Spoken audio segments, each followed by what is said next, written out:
All right, gang, I am off to go to a matinee screening of Nicolas Winding Refn's The Neon Demon. She was right. I am dangerous.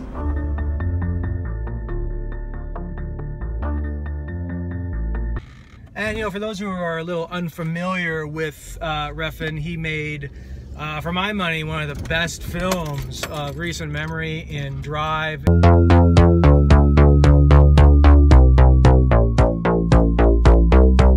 That is a film that's just so soaked with atmosphere and masterful cinematography and good performances. I love that film to death, and I probably put it on my top 10 films of its respective year. And he also, after Drive, went on to direct the much more polarizing but still sort of hypnotic and hallucinatory Only God Forgives.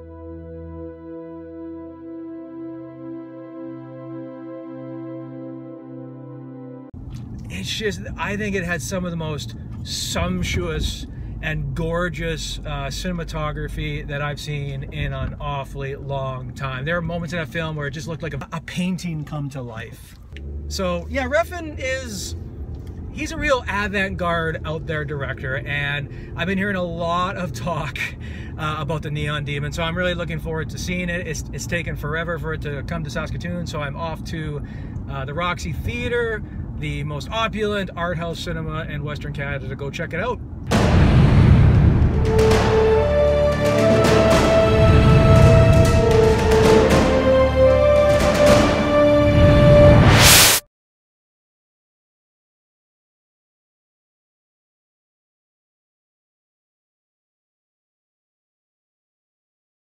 Alright, so I just got out of Nicolas Winding Refn's The Neon Demon, and boy, that was one mindfuck of a movie. And I don't use that term very often, but seriously, it did screw with my mind. Nicolas Winding Refn is, I think he's the very definition of an auteur filmmaker. I mean, you can, for me, within 60 seconds of watching The Neon Demon, like, I knew I was watching a Refn film. This has one of the best opening title card credit sequences in recent memory. It's just pure Refn in every single way. And he is really an absolute masterful film director when it comes to, you know, imbuing his films with a real unique aesthetic sensibility. He really knows how to frame shots, and he really knows the benefit of stillness in shots and how to use camera dollies with a meticulous precision.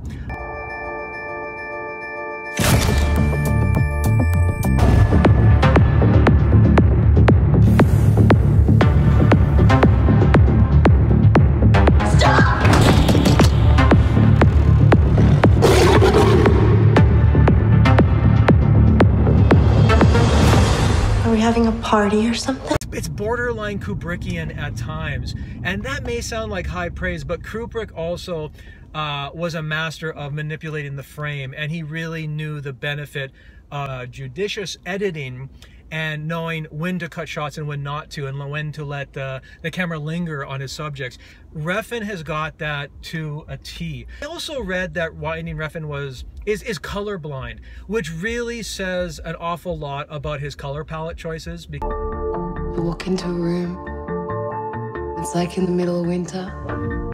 He really knows how to use color for just the right dramatic impact. And, you know, The Neon Demon is just a meticulously crafted piece of cinematic art. It has a hypnotic, almost a hallucinatory quality about it that's really sort of hard to describe. I found myself transfixed in the imagery.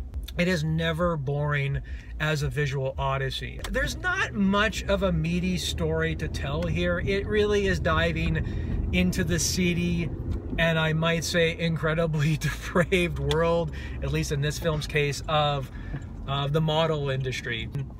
It's about one young girl, a 16-year-old model wannabe, played by, rather thanklessly, by Elle Fanning, who tries to make it big as a supermodel in the City of Angels. I see 20 or 30 girls come in here every day. From small towns with big dreams. Some girls crack under the pressure.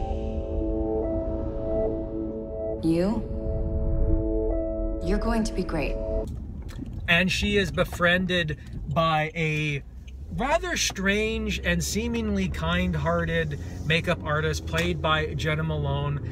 And it's so hard for me to talk about Jenna Malone's character in this film without engaging in a lot of spoiler-heavy material. Let's just say that there is a sequence really late in the film that just might be one of the most sickening scenes I've seen in a long time. It really sort of pushes the boundaries of what one would constitute as tasteful in cinema, but there is an absolute fearlessness to Jenna Malone in this scene and in the film in general. I think she's an astute and really courageous actress for doing something like this. Elle Fanning has a porcelain-like beauty that lends itself like really well to this part, so she is really impeccably well cast. She also does a very good job of sort of communicating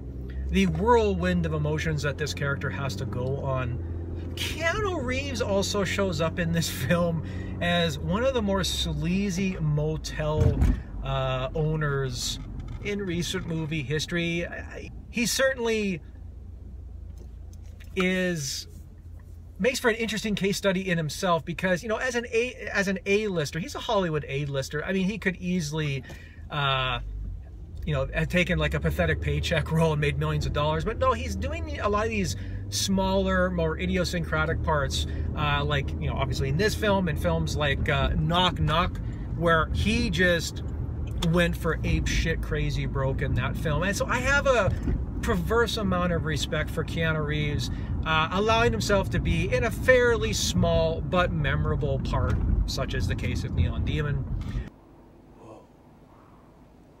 I guess one of the real problems that I maybe had with this film was that I think Winding Refn, I think he's a little wrapped up within his own hubris at times, and you can really sense that he loves toying with audience sensibilities. He's almost Hitchcockian in that respect, because you really gain the impression that he is really pulling the strings of audience expectations, and he relishes in that.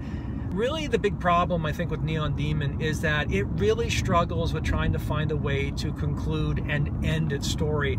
I counted 1 or 2 places where this film could have had a really impactful ending, and then it just kind of goes on and on. I started checking my watch more out of frustration than really becoming enraptured in it as a whole. So I think that's a real problem with the film. If we're comparing this to his recent films like Drive and Only God Forgives, I mean, again, Refn is just incredibly gifted filmmaker when it comes to marrying sound effects and music score. This film has yet another incredible synthesized heavy 1980s vibed music score that was on display in his previous 2 films. Look at Jesse. Who wants sour milk when you can get fresh meat? It had me in its tractor beam right from the very beginning, and it never really lost me, I think, until the final 10 minutes, because again, I think the film was becoming self-indulgently long at that point, and I could really understand how this film would turn off a lot of people as well, because it is certainly not for everybody. But I do think that Refn is in a whole other class by himself when it comes to making films of a real dream-like allure and power. And his films, they stay with me, even though I find them sometimes impenetrable. Like Only God Forgives was probably his most impenetrable film. I think that's what I would take out of the Neon Demon for the most part, is it really shows a highly adept filmmaker at really the height of his artistic craft. But ultimately, it doesn't really say anything profound or compelling about the model industry as a whole. It could have achieved a would-be shocking conclusion if it just didn't ramble on sort of incessantly. And I thought it just had an awkward finale. And I think that sort of holds it back from greatness for me. But this, if you were a fan of Refn's work, this is a film that absolutely demands to be seen. But anyway, there you have it. So let me know what you thought of The Neon Demon in the comments. Thank you very much for watching this review. If you could like it, I would sincerely appreciate it. Also, if you could hit that subscribe button, that would mean a hell of a lot to me. Thanks again for tuning in, and I'll see you at the movies, everybody. Sometimes there is nothing better than a calm and serene drive.